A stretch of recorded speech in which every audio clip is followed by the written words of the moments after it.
આજની ધર્મકથા. પ્રણામ. ભગુભાઈ એક એવું વ્યક્તિત્વ કે જે વ્યક્તિત્વની સાદાઈ, જે વ્યક્તિત્વની નિસ્પૃહતા અને જે વ્યક્તિત્વની પરાર્થકરણની ધારા એવી જ હતી કે જેના ગુણગાન ગાઈએ એટલા ઓછા છે. આ બધા દ્રષ્ટાંતો લેવાનું કારણ એ પણ એક છે, એમની ગુણોની સંસ્થાઓના તો ચોક્કસપણે છે, પણ બીજું એ પણ છે કે આપણે જેને પરાર્થકરણ ગણી અને આપણા જીવનમાં એવા સુકૃતો કરીએ છીએ, એ સમયે પ્રવૃત્તિ કેવી કરવી ને શું કરવું પરોપકાર કરવા માટે, એવું માર્ગદર્શન આપવાવાળા વ્યક્તિઓ ઘણા બધા છે અત્યારે. બહુ સારું છે, પણ એ સમયે પરાર્થકરણ કરતી વખતે મનોવૃત્તિ કેવી રાખવી એનું માર્ગદર્શનવાળા વ્યક્તિઓ બહુ જ જૂજ હોય છે. આવા બધા દ્રષ્ટાંતો એ આપણી માટે એક રોલ મોડલ છે કે જેમણે પરાર્થકરણ પણ કર્યા અને પરાર્થકરણ કરતી વખતે નિસ્પૃહતાની વૃત્તિને પણ એટલી જ જબરદસ્ત રીતે એમણે સાચવીને પણ રાખી. આવો જ એક બીજો પ્રસંગ કે જે પ્રસંગ થકી ભગુભાઈને જીવનમાં કેટલો લાભ મળ્યો એ બહુ નોર્મલ વાત છે, પણ પરમાત્માના શાસનને કેટલો ફાયદો થયો, કેવા મહાનુભાવ કહી શકાય એવા વ્યક્તિત્વ મળ્યા, કેવા ઉત્તમ શ્રમણ પ્રાપ્ત થયા આ પરમાત્માના શાસનને ફક્ત ભગુભાઈ થકી.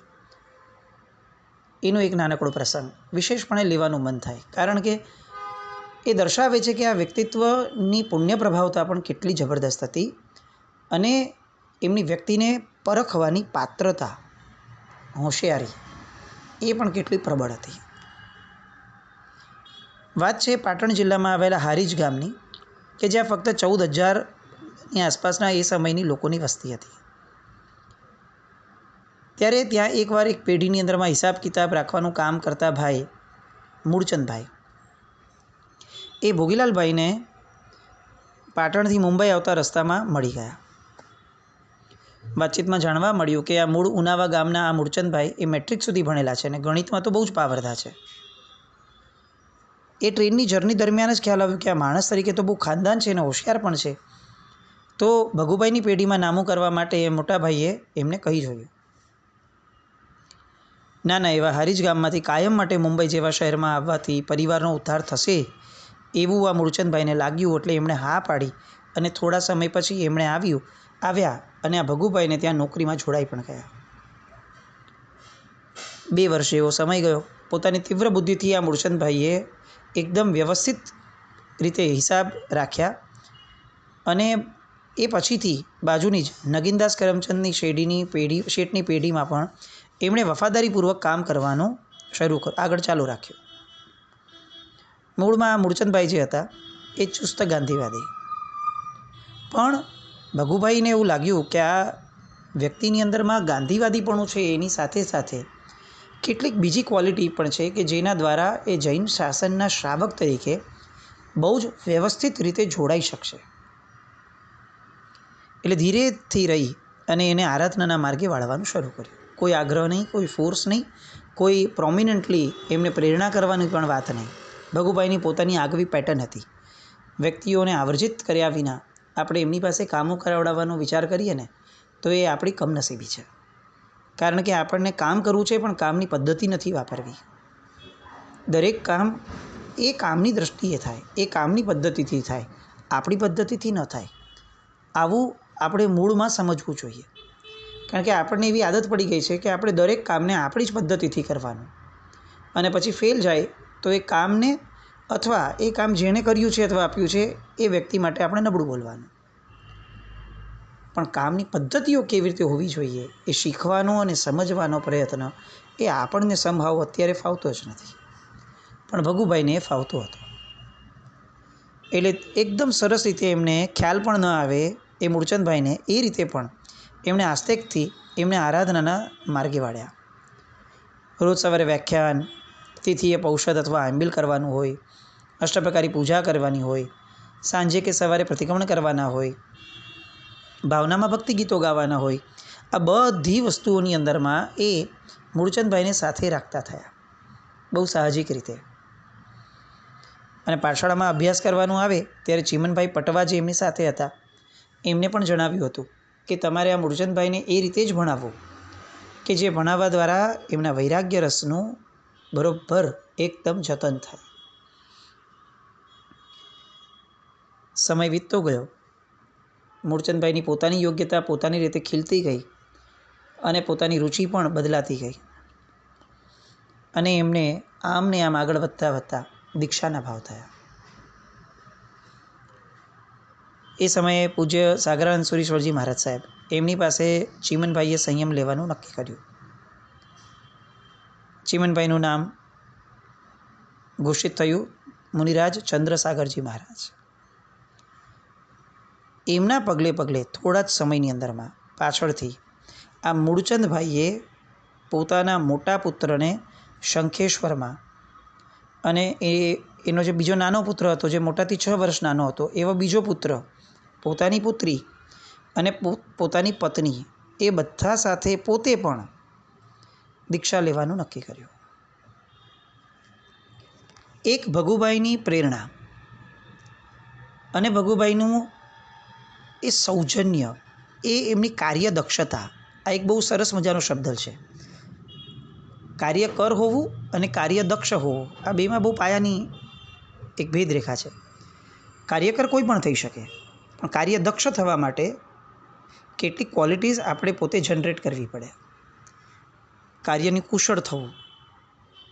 ભગુભાઈની કુશળતા એટલી પ્રબળ હતી કે છેક હારીજ ગામમાં રહેલી એક વ્યક્તિ કે જેને અહીંયા મોટાભાઈ લઈ આવ્યા હતા, પોતાને ત્યાં કામ પર રાખ્યા હતા, એની પાસેથી હિસાબ કરાવડાવવાનો હતો, એના સિવાય બીજું કંઈ નહોતું કરાવડાવવાનું. પણ ભગુભાઈનું વ્યક્તિત્વ એવું, એમનું જીવદળ એવું કે કોઈ પણ વ્યક્તિના કલ્યાણ મિત્ર બન્યા વગર એમને ચાલે જ નહીં. અને જે વ્યક્તિ ખરેખર હિસાબ કરવા માટે આવી હતી એને એમણે ભવોભવના હિસાબ ચૂકતે કરવા માટેની જડીબુટ્ટી સમાન એવું ચારિત્ર એ એમને પકડાવી દીધું.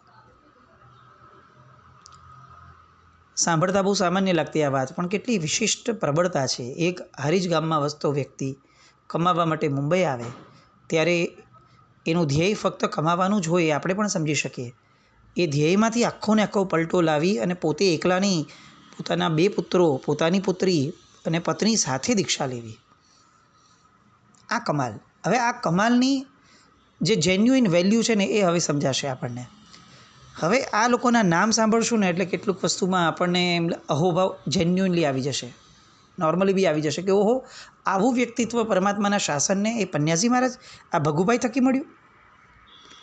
જુઓ, એ મૂળચંદભાઈ એમણે જે દીક્ષા લીધી ને પછી એમનું નામ થયું પૂજ્ય શ્રી ધર્મસાગરજી મહારાજ. એમના મોટા પુત્ર એટલે મુનિવરશ્રી મહોદય સાગરજી મહારાજ અને એમના નાના પુત્ર એટલે મુનિશ્રી અભય સાગરજી મહારાજ. એમાંથી આ મહોદય સાગરજી મહારાજ સાહેબે દીક્ષા બાદ ઉત્તમ જ્ઞાન ધ્યાનની સાધના કરી, પણ એમનું આયુષ્ય ટૂંકું એટલે નાની ઉંમરમાં એ કાળધર્મ પામ્યા.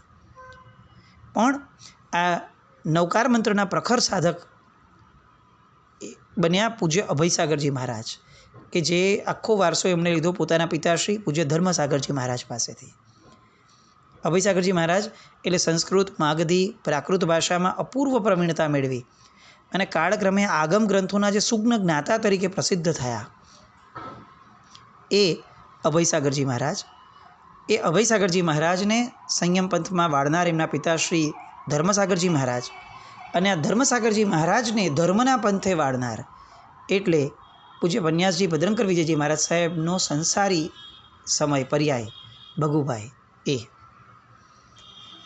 પરમાત્માનું શાસન ખરેખર આવા બધા વ્યક્તિઓના કારણે કેટલું ઉચ્ચતમ કક્ષાએ પહોંચ્યું છે એ જેમ જેમ સાંભળતા જઈએ એમ એમ બિરદાવવાનું આપણને મન થાય. આ બધાની મુક્તિ થતી ગઈ અને સંસારમાંથી અને ભગુભાઈને પોતાનું મન ખટકવાનું શરૂ થયું. ચારિત્ર વિણ નહીં મુક્તિ, એ જે વિચાર છે એનો તરફડાટ અનુભવતા ભગુભાઈ રોજ રાત્રે જીના લઈ જ્યારે માંગલિક થવાનું હોય એ સમય પહેલાં પરમાત્માની સમક્ષ બેસી અને મનમાં પ્રભુ સાથે જાણે સંવાદ માંડતા. મારો મોહ કલીલ ક્યારે નીકળી જશે, ક્યારથી હું રાગદ્વેષ રહિત, દ્વંદ્વ રહિત, વિષય કષાય રહિત ને જ્ઞાતા દ્રષ્ટાભાવ સહિતનું જીવન જીવવા માટે સમર્થ બનીશ. 2 દીવડાઓ ટમટમતા મૂકે અને આછા પ્રકાશમાં એમની આંખમાંથી જે અશ્રુ નીકળતા હોય એ જોઈ શકાય. પેલો પૂજારી જે રોજ રાત્રે ભગુભાઈના બહાર આવવાની રાહ જોતો હોય એ રોજ આ દ્રશ્યને જોયા. અને એમની એ છેલ્લી પ્રાર્થના પણ સાંભળે કે હે દેવાધિદેવ, ક્યારે હું સંવેગ થકી નિર્વેદમાં પ્રવેશી પૂર્ણ જૈનામય જીવન જીવવા માટે સૌભાગ્યશાળી બનીશ. આ ક્રમ રોજનો બંધ થઈ જતો ગયો. સવારે દ્વાર ખોલતી વખતે એમની આંખો એ આરત ભરી હોય અને રાત્રે દ્વાર માંગલિક થતા હોય એ સમયે આરજવ ભરી આંખો હોય. ધોધમાર વરસાદ વરસતો હોય એવી રીતે એમની આંખનો શ્રાવણ ને ભાદરવો રોજ વહેવાનો શરૂ થાય. કેટલીક વાર રાત્રિના સમયે એ જ્યારે પોતાના સંથારા પર સૂતા હોય ને એ સમયે ડુસકાનો અવાજ આવે. હીરાબેન અંદર સૂતા હોય જીતુભાઈને હારે, એટલે હીરાબેનના અવાજ સાંભળીને એકદમ બહાર આવે અને ધીમેકથી પૂછે કે તમને સારું તો છે ને, મોટાભાઈને જગાડું? અને ત્યારે ઈશારાથી ફક્ત પોતે ના પાડતા. અને આ હીરાબેન પાછા ફરે અને ભગવાનને પ્રાર્થના કરે કે હે ભગવાન, એમને જે જોઈએ છે ને એ એમને આપજો, બીજું તો કંઈ વિશેષ મને ખબર નથી પડતી. અને જાણે આ એમની વાત હીરાબેનની અને ભગુભાઈનો પોતાનો આર્તનાદ ઈશ્વરે સાંભળ્યો હોય અને ઈશ્વરે આ આર્તનાદને સરસ મજાનો અંતરનાદ બનાવવા માટે જાણે ભેટ આપી હોય એવું એક પ્રસંગ, એવી એક ધારા એમને પ્રાપ્ત થઈ. સકલ આગમ પારગ રહસ્યવેદી પરમ ગીતાર્થ આચાર્ય ભગવાન શ્રીમદ વિજય દાન સુરેશ્વરજી મહારાજા પોતાના વિશાળ સમુદાય સાથે સંવત 1986માં મુંબઈના લાલબાગ સંઘમાં પધાર્યા અને પૂજ્ય શ્રી રામ વિજયજી મહારાજ સાહેબ સાથે 2 ચાતુર્માસ અહીં જ કરવાનું એમણે નક્કી કર્યું. બસ આ જે ફેક્ટર છે એ ભગુભાઈના જીવન માટેનો એક એક્સ્ટ્રીમ પોઈન્ટ કહી શકાય એવો ફેક્ટર. એમને અત્યાર સુધી ઘણા આલંબનો મળ્યા, બધા આલંબનોને સરસ રીતે સેવવા માટે એમણે પ્રયત્ન પણ શ્રેષ્ઠતમ કર્યા. પણ હવે આ જે આલંબન મળ્યું છે એ આલંબનને ગમે તે ભોગે મારે શ્રેષ્ઠતમ દિશા તરફ વાળવા માટે હવે સત્વ ફોરવવું છે, આવો નિર્ધાર એમણે કર્યો. ભગવાનને હવે પ્રાર્થના કરવા લાગ્યા કે ભગવાન, હવે વિદ્વાન મહારથીઓના મુનિમંડળની ગોદમાં સત્વ સમૃદ્ધ થવાનું નિમિત્ત તમે પૂરું પાડ્યું છે, તો આગળ જતાં વીર્ય ફોરવવાનું સામર્થ્ય પણ તમે મને આપજો. પ્રતિક્રમણ રોજનો સમવસરણમાં જાણે ભગવાનની દેશના ચાલતી હોય અને સાંભળનારને કેવો આનંદ થાય એવી કંઈક આંશિક અનુભૂતિ એ આ મૌલિક સુખ મીમાંસાના પીપાસુ એવા ભગુભાઈને થવા લાગી પ્રવચન સાંભળતા સાંભળતા. ત્યારે ભગુભાઈની ઉંમર હતી 25 વર્ષ અને પાઠ ઉપર બિરાજીને જે વ્યાખ્યાન આપતા હતા એ મુનિરાજ રામ વિજયજી મહારાજ સાહેબ, કે જે આગળ જતાં રામચંદ્ર સુરીશ્વરજી મહારાજા તરીકે પ્રસિદ્ધ થયા. એમની ઉંમર એ સમય હતી ફક્ત 33 વર્ષની. 33 વર્ષના પ્રરૂપક અને 25 વર્ષના શ્રોતા. સમય હતો વીર સંવત 1985-86, એટલે કે ઈસવીસન 1929 અને 30ની આસપાસનો સમય. અને હવે એમના જીવનની અંદરમાં કેટલીક છાંટ એકદમ ઘર કરવા લાગી. એ રોજ પ્રવચનમાં આગળ બેસે અને પોતાની એક નોંધ પોથી બનાવે. એ નોંધ પોથીમાં કન્ટિન્યુઅસ એ લખી રાખતા હોય. આખો સંઘ વ્યાખ્યાન સાંભળે છે, બધાને ખ્યાલ બી આવે છે કે આગળ બેઠેલા વ્યક્તિ લખીએ જ રાખે છે. ભગુભાઈ છે, કંઈક સમજીને કરતા હશે. પણ રામ વિજયજી મહારાજ સાહેબ, કે જે એમની માટે નવા હતા અને જેની માટે ભગુભાઈ નવો હતા, એ રામ વિજયજી મહારાજ સાહેબે એ સમયે પૂછ્યું સામેથી કે ભાઈ, આ તમે શું ઉતારા કરો છો? એટલે ત્યારે મને મારા ગુરુ, કે જેના થકી હું કંઈક પામી રહ્યો છું, એમણે મને બોલાવ્યો. આ વિચારથી જ એમની રોમરાજી વિકસ્વર થઈ. એકદમ રોમાંચિત થઈએ ગદગદ શબ્દોથી એમણે સાહેબને કહ્યું કે સાહેબ, આપના પ્રવચનો શબ્દશઃ આલેખવા માટે પ્રયત્ન કરું છું. આત્માના ઉદ્ધારક બની શકે એવા પ્રવચનો છપાવી આપણે જો પ્રસિદ્ધ કરી શકીએ તો હજારો સાધર્મિકને એનો લાભ પણ મળશે. રામ વિજયજી મહારાજ સાહેબે લખાણ પરખ્યું, જોયું, બહુ શૈલી સરસ લાગી અને શાસ્ત્રોક્ત વાતોને પ્રવચનમાં ઝીલીને યથાતથ અવતરિત કરાતી હોય એવું લાગ્યું. એટલે સાહેબે અનુમોદન પણ કર્યું કે બહુ સારી વસ્તુ છે અને વિચાર પણ સારો છે. બસ આ વાતને ભગુભાઈએ સાહેબની મૌન સંમતિ તરીકે સ્વીકારી અને હર્ષથી છલકાતા આઈએ બીજા 2 ધર્મમિત્રોને વાત કરી. 3,000 રૂપિયા ભેગા કર્યા એ લોકોએ અને દર અઠવાડિયે મુનિશ્રીના પ્રવચનની 500 નકલ છપાય એવી ગોઠવણ પણ કરી દીધી કે જે વ્યાખ્યાનમાં આવનાર દરેક વ્યક્તિને અથવા બીજા લોકોને પણ વહેંચી શકાય. એટલે રોજનો આ ક્રમ થયો કે વ્યાખ્યાન ઉઠે એટલે પ્રત સાધર્મિકમાં વહેંચવાની. ધીમે ધીમે એની માંગ વધવા લાગી. 500થી જે શરૂ કર્યું હતું એ હવે 1000 સભ્યોથી આગળ વધ્યું. એને ઓર્ગેનાઇઝડ સ્ટ્રક્ચર તરીકે રાખવા માટે એને જૈન પ્રવચનના નામથી એને શરૂ કર્યું. પાછળથી એ જીનવાણીના નામે ઓળખાયા.